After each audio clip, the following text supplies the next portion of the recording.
Humnoota qilleensaa USA fi Israa'eliif halkan kun seenaa keessatti halkan baay'ee hamaa ta'uun galmaa'eera. Iraan guyyaa tokkotti xiyyaarota waraanaa 2, misaayila 2 fi diroonii 3 gadi harcaasuu himte. Humnoonni ittisa qilleensaa Iraan sa'aatii 24 darban keessatti yoo xiqqaate xiyyaarota waraanaa 2, diroonii 3 fi misaayila 5 gadi harcaasuu ibsuun humnoota qilleensaa Ameerikaa fi Israa'eliif guyyaa gurraacha jechuun ibsaniiru. Koreen eegdota warraaqsa Islaamaa ibsa daqiiqaa dura baaseen bulchiinsa Iraan hedduu keessatti walduraa duuban hojii ofirraa qolachuu milkaa'aa ta'e gammachuun ibseera. Humni aerospeesii eegdota warraaqsaa samii Kohaamini fi Zaanjaan keessatti misaayila kiruuzii 2 milkaa'inaan barbadeessuu ibseera. Diroonii haleellaa MQ-2 naannoo samii Isfaan irratti haleeluun diroonii Hermes tokko ammoo samii Bushayir irratti barbadeessuu himeera. Koreen eegdota warraaqsaa akka jedhetti sirna ittisa qilleensaa sadarkaa olaanaa isa haaraa oomishe gara to'annoo neetworkii ittisa qilleensa biyyattiitti sochooseera. Kana booda samiin Iraan diinota isaaf abidda ta'a jechuunis labseera. Lola ajaa'ibaa fi guddaa ta'een humni ittisa aerospeesii eegdota warraaqsaa Iraan xiyyaara waraanaa diinaa sadarkaa olaanaa qabu giddu galeessa Iraan keessatti milkaa'inaan kuffisuus himeera.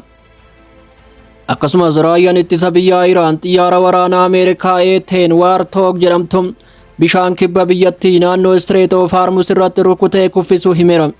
Koreen eegdota warraaqsaa paayileetiiwwan kanneen badan adamsaa jiraachuu himuun nagaan ba'uu akka hin dandeenye ibsaniiru.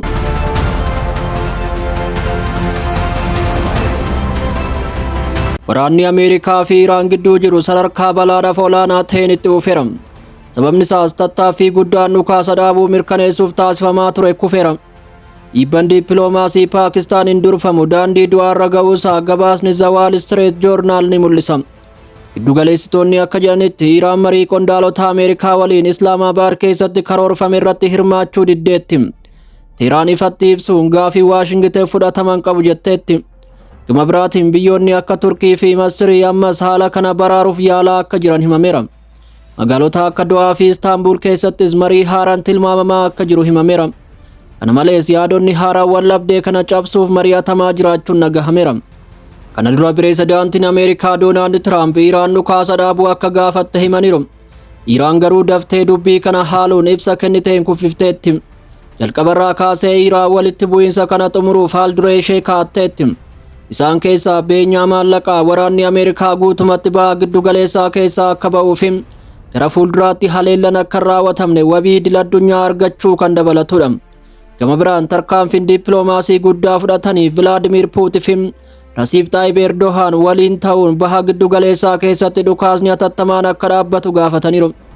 Iyyanni kun kan dhiyaate jimaata galgala yoo ta'u, bilbila sadarkaa olaanaa hooggantoota lamaan gidduutti taasifameen akka ta'e Kireemiliin beeksiseera.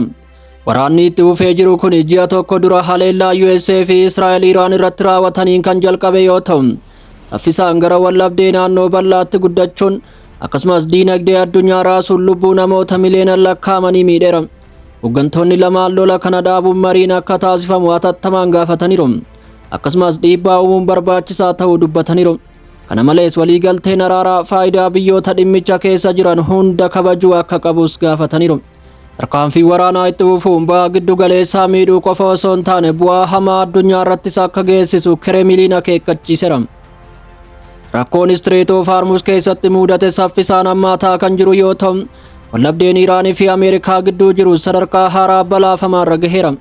Qondaalli nageenyaa olaanaan Iraan haasawaa televiziyoonii waliin taasisaniin Iraan daandii bishaanii tarsiimoo kana waggootaaf cufuuf qophii ta'uu akeekkachiisaniiru. Qondaalli kun Iraan yeroo ammaa to'annoo Streetii kana akka tarsiimoo barbaachisaatti ilaaltis jedheera. Hojii waraanaa Ameerikaa naannicha keessatti taasiftu laaffisuufis kan tajaajilu ta'uu himaniiru. Strait of Hormuz daandii addunyaa irratti murteessoo ta'an keessaa tokko yoo ta'u, dhiyeessii boba'aa addunyaa keessaa gara 20% kan geessudha. Garuu boba'aa bira darbee Iraan daandiin bishaanii kun yeroo dheeraaf meeshaalee waraanaa gara buufataalee Ameerikaa guutuu baha giddu galeessatti geejjibsiisuuf itti fayyadamaa turan jechuun himteetti. Akka qondaalli kun jedhanitti Iraan kana booda hojii kana hin hayyamtu jedhaniiru. Loojistikii waraanaa Ameerikaa naannicha keessa jiru irra caalan isaa daandii galaana irratti kan hundaa'u yoo ta'u, akkasumas karaa Streetii kana daangessuun humna hojii Ameerikaa haalaan laaffisuun ni danda'ama jedhaniiru. Iraan osoo tarkaanfii kana dursitee fudhattee jirti ta'ee jedhanii silaa diinota ishee daftee dhaabsisuu dandeessi turtes jedhaniiru. Amma Teheraan imaammaticha ifa gochuun kana booda dhiyeessii waraanaa bilisaan darbu hin jiru jetteetti. Gama biraan Doonaald Tiraamp ibsa ija jabinaa fi falmisiisaa ta'een deebii kennaniiru. Ameerikaa yeroo dabalataa yoo argatte Strait of Hormuz deebitee banuun to'achuu dandeessis jedheera.